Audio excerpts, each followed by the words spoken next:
Well, I thought I was recording myself. I didn't push the button. Okay, so basically, um, today is May 2nd, 2020, and I'm just taking a walk outside, taking a break from studying because I learned what college coursework, you can't try to cram it all in that one time. Or, no, not cram, but try to execute everything at one time. With college coursework, you have to study in increments. You have to basically learn in layers and learn a little bit at a time. Trying to master an entire chapter in business management doesn't really work. You have to learn in layers. Um, and I thought graphic design was collaborative, but business is highly collaborative, probably more so than graphic design, because graphic design you can do your own thing. You have to just bring it to the table and pay attention to what the client wants. Versus business, there are pre-written rules and things you have to follow in order to be on a team and do the best you can. So, with all that being done and said, I'm in a new major, so it's going to take me time to adjust. And outside is so nice, taking in fresh air. I know people were like, "Oh, you're not wearing a mask." I'm like, look, I'm not afraid of the coronavirus. Like I said, we've had worse viruses. Sorry, my braces are really tight. We have had worse viruses than this. We've had the Spanish flu, the bubonic plague, the Black Plague. We've had we have a virus every election year, and this is the first time there's been a nationwide / international shutdown because of this virus. I'm not scared of it. I think the whole thing is really blown out of proportion. I do believe the virus is real, as in it exists in reality, but I don't think it came out of nature. I believe it was man-made, and it was inflicted upon us to scare us into tyrannical government control. So that's my take on that. But I think it's just so funny to see people walking around with masks on, and I understand if you're actually sick, you're supposed to wear one out of courtesy and safety and for health concerns. But if you are not sick, you're not required to wear one. And it's so funny. I have a wonderful friend that I talked to online, and he posted the very thing I was thinking about earlier today. Our governors a lot of them are violating a lot of our rights as American citizens, saying that we must stay inside, and it's against the law. It's against the Constitution to basically put us on house arrest. Even in the wake of a health crisis, you're not supposed to disband our constitutional rights. And so what is happening is that these people are setting themselves up to be tried in court. Oh, they're so cute.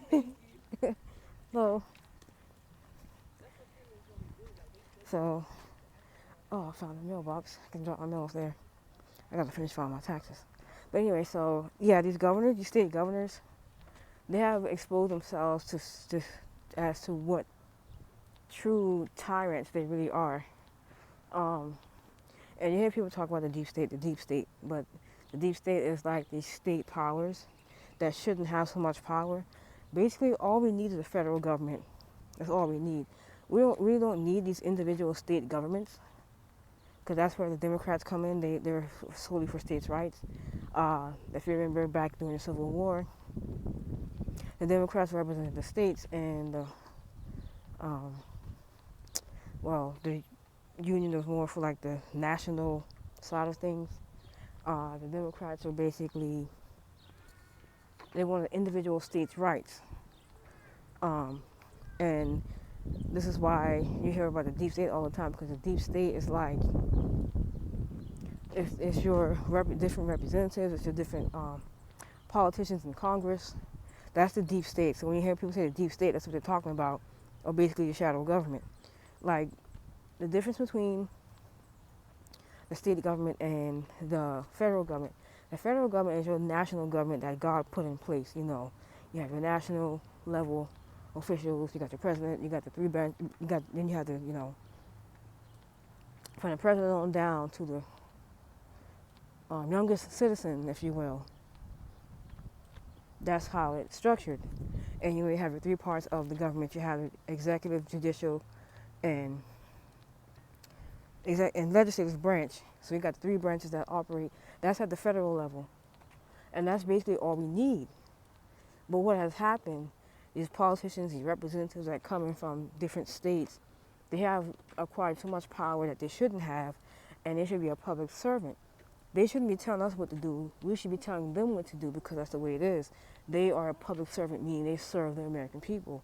But we know that is not all the way true at all, if even true in most cases. So that's why, I do believe part of this shutdown, this lockdown is for our own safety, and I think they were trying to prevent mass gatherings so people wouldn't get attacked. Because when you corner evil, it can go ballistic and really cause more havoc and like take people hostage because it's got caught. So you have to be really, really careful. However, they can't. The state government can't make you stay in your house if you don't want to. And people are like, oh, you might get people sick. I'm like, we never had a problem with going out and out of house. We go in and out all the time during the flu season. From every October to March, we're outside, inside, outside, on the bus, on the train, in the car, in the grocery stores, using common public areas, and nobody lifted a finger and wasn't concerned about the flu virus at all. I mean, the flu virus can take you out. I mean, that thing had me off for 2 weeks out of school, and I was like, oh my God, this is like the worst thing that you can experience. The flu virus is no fun at all. Everything hurts. Your head hurts. It hurts to talk. It hurts to blink your eyes. It hurts to use the bathroom. It hurts. Everything hurts because all your muscles are hurting. And I felt like I had like this burning boulder or whatever, like all this weighing me down because I was so, my poor immune system was fighting it off. But what I wanted to say is,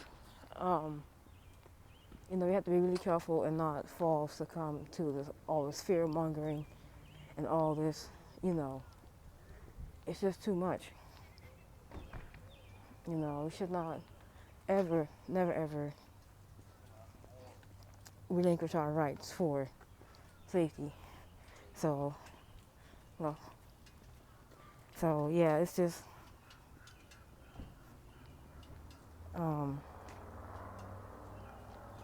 you gotta be careful, So, I think I'm gonna go around the circle. Yeah, I think I'm gonna go around this way. So, yeah, we should never give up our rights for safety and security. We live in a country where you try at your own risk. That's just how life is. And if you don't learn to take risks, you will never learn to survive or succeed or to rise above your adversities if you don't take risks. I don't want to live a lifetime of the government mollycoddling me and making decisions for me and telling me how I should live my life and telling me how much money I should make and how much children I should have and all that and how much health care I should get. Like, it's my body, it's my right, I'll do whatever I want with it. And no, I'm not talking about the angry feminist movement. I'm talking about, like, I have a right to put whatever I want in my body, and the hospital should tell me what's in these medicines and how much I'm paying and what these doctors are doing to my body. I should know every single thing. Even if I don't understand the words they're saying, they should tell me, okay, well, we put this, that in your body because it does this, and it costs this much. I would like to know, what are you putting in my body, and how much does it cost? Because I do believe a lot of these, especially with the Obamacare, I do believe that when you go to the hospital, they're padding your medical records with extra charges so the hospital can get more money and then rack up your insurance charges the following year. And I think that's what has been happening. And I'm glad they got rid of that payer mandate where you had to pay for it or you would get fined. Like, how you want to mandate to me that I have health insurance? Like, that should be an option. That's a privilege, not a automatic right. You have a right to access health care, but it's not like it shouldn't be made mandatory. So, like I said again, we have to really wake up and see what's going on and stop letting the government pickpocket you out of your rights, out of your money, out of your freedom. And these governments, shutting down churches and things, they're in direct violation of our constitutional rights. They are in violation of the First Amendment. They are in violation of so many amendments. It's insane. And what's going to happen, these trials are going to come down from the federal level, and these governors are going to be indicted for violating people's rights. They're going to be tried for doing that. And people say, "Oh, Trump does." I said, Trump, it's not Trump. It's the state governors that's like shutting down things when they shouldn't be. And let's see, make sure those states across. I mean, it shouldn't be. So, people fail to understand that they can highly recommend you not do something, but they can't mandate it because it's against the law. You have freedom to roam and to go about as you please. They have no right to tell you to stay in your home because it's for your own health. Don't you know that the more sunlight you get, you need more melanin. Like, you get more melanin in your skin. You need to absorb vitamin D. You need to absorb the sunlight. That helps your immune system. That boosts your vitality. It helps your skin regenerate new cells. The sunlight stimulates growth. What else? The sunlight also, it just warms you. I mean, it's such a beautiful day outside, and why should I be cooped outside cooped up inside just because the government think I may get sick? Okay? We may not, but that's not a reason to keep us inside. And then fine people, and then you have these governors telling people, oh, well, you shouldn't, if you see somebody without a mask, and tell on them, what is this, the Gestapo? What are you tattletaling to the government now? On other people trying to live their lives? Like, what is that? It makes no sense. Like, I see people look at me like, oh, she ain't got a mask on. And I don't have to wear one. I'm not sick. Those masks are for people who are sick and don't want to spread germs to other people. But if you're not sick, you shouldn't have one on because it just makes it harder. It makes it harder for you to breathe, and your body needs as much oxygen as it can take. And those masks are for when a doctor is working on you and they don't want to like get any of their sweat or saliva in you while they're working on you. That's what it's for. It's not for, oh, you might get sick. I mean, we all might get sick because we live on this earth. There is sickness and disease, but if you do the preventative acts to prevent that, then you have nothing to worry about. Like this virus. This virus dies in 80 degrees Fahrenheit. It dies from Purell sanitizer. It dies from soap and water. So that's the thing. Like, I was like, people, come on. So people need to read stuff, and that's why I walk outside without a mask on. So I'm like, I don't need it. Like, I'm not sick. It's like taking medicine you don't need, wearing the mask.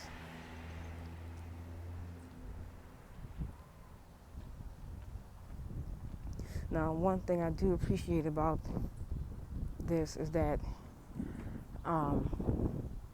it is forced us as Americans to slow down because we do have a busy, hectic lifestyle. And we go from this to this to this to this so fast, and rush, rush, rush, rush, rush, rush all the time, rush, rush, rush, rush, and we don't take the time to recuperate, to recover, to gather our thoughts, our feelings, to analyze what's wrong, to really center ourselves. Now, I will say that the positive side of this is that we were able to slow down.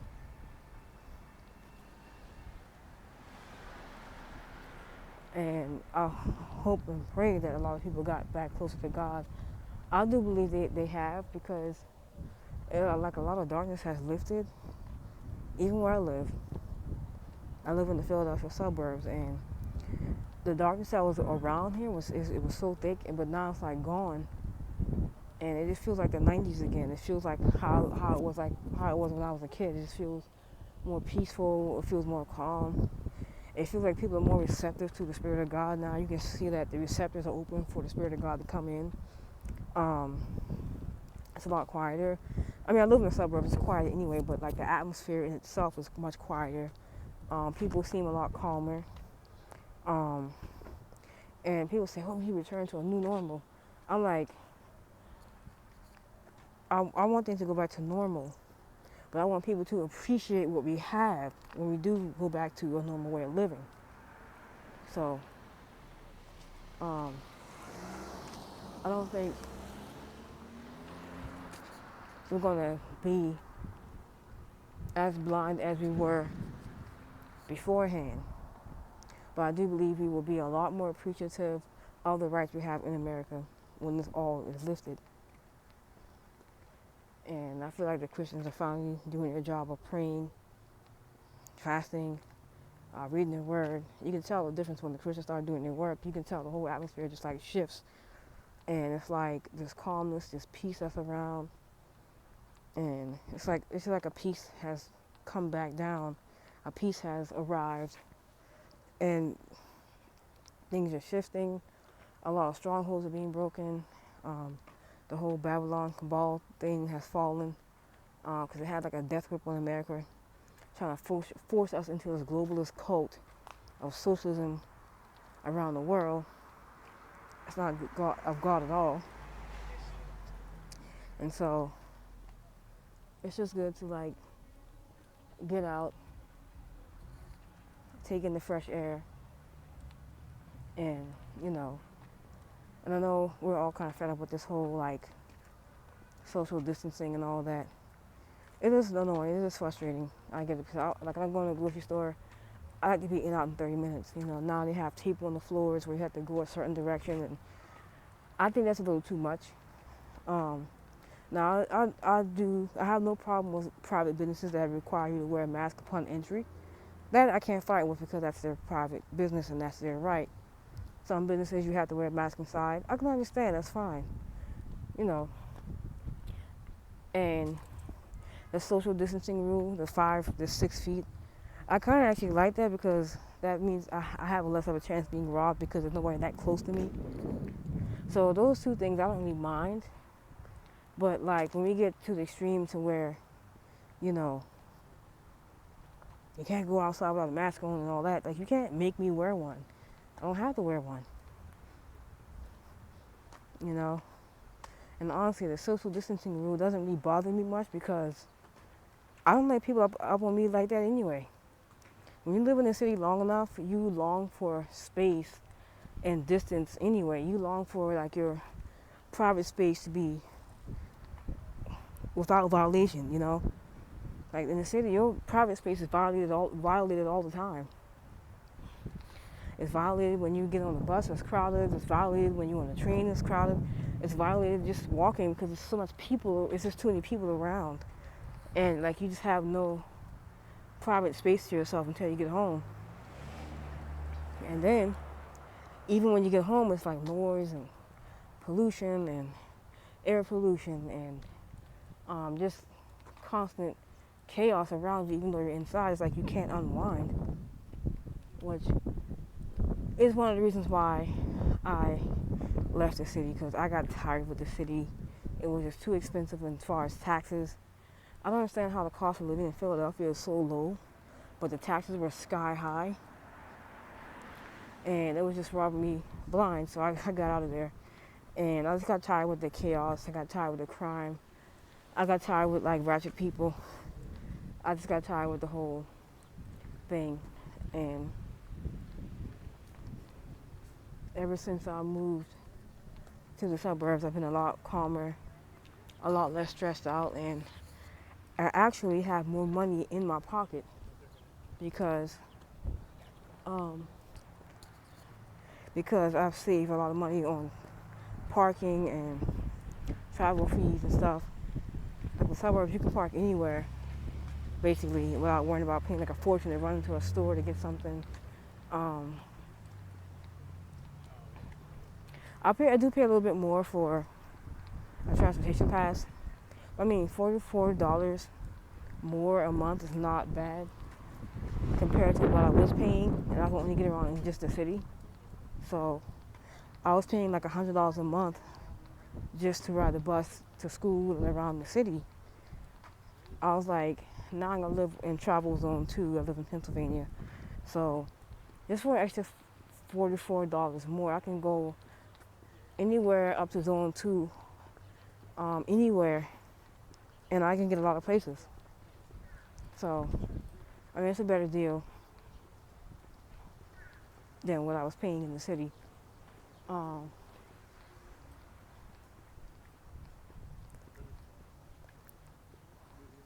let's see, and I live like what 30 minutes by train from Philadelphia. It's not bad at all. I can just hop on the train and get there in 30 minutes. You know, I can check my email, I can read the news, I can write in my journal, or look over the agenda for that day. So it's a lot more advantages for me living in the suburbs. So anyhow, I feel like I have talked long enough. Um, so I'm gonna go ahead and just wrap this up and enjoy the breeze. Um, yeah, but I really enjoy just having this time off overall to just recover. But at the same time, I'm kind of ready for things to go back to normal, if you know what I mean. So anyway, thank you for watching and have a good day. Be blessed.